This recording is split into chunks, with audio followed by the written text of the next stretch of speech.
12 থেকে 13 লক্ষ জনগণ আসলে সুচিকিৎসা থেকে তারা বঞ্চিত হচ্ছে। মোহাম্মদ অলিউল্লাহ, বরগুনা 1।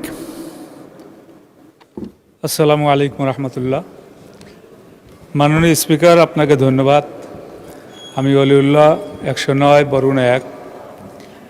আমার আলোচ্য বিষয় যে আমার বরগুনাতে 250 শয্যা বিশিষ্ট জেনারেল হাসপাতাল, এই হাসপাতালে আসলে ডাক্তারের যে কোঠা আছে সে জায়গায় পর্যাপ্ত ডাক্তার নেই, ক্লিনার নেই। এবং আমাদের তালতলি 50 শয্যা বিশিষ্ট একটা হাসপাতাল, পাশাপাশি আমতলিতেও একটা 50 শয্যা বিশিষ্ট হাসপাতাল। এ জায়গায় পর্যাপ্ত আমাদের ম্যান পাওয়ার নেই, ডাক্তারের ভালো ব্যবস্থা নেই। সেক্ষেত্রে আমাদের এই বরগুনার 12 থেকে 13 লক্ষ জনগণ আসলে সুচিকিৎসা থেকে তারা বঞ্চিত হচ্ছে।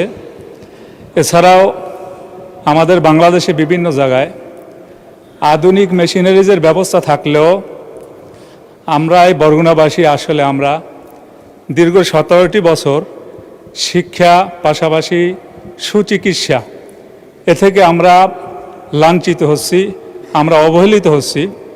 তো আমি আপনার মাধ্যমে আমাদের যারা কর্মকর্তারা আছেন তাদের দৃষ্টি আকর্ষণ করছি, যাতে করে বরগুনা জেনারেল হাসপাতাল সমূহের ভিতরে পর্যাপ্ত ডাক্তার আমাদের ব্যবস্থা করা হয়। বরগুনাতে 250 শয্যা বিশিষ্ট হাসপাতালের যে জায়গায় পদের সংখ্যা আছে 55, সে জায়গায় অত্যন্ত দুঃখের বিষয় মাত্র ডাক্তার আছে 16 জন। আমতলিতে 50 শয্যা বিশিষ্ট যে জায়গায় ডাক্তার থাকার কথা 24 জন, সে জায়গায় ডাক্তারের সংখ্যা হলো 6 জন। মাননীয় স্পিকার, আমি আপনাকে বলতে চাই যে এই পর্যাপ্ত পরিমাণ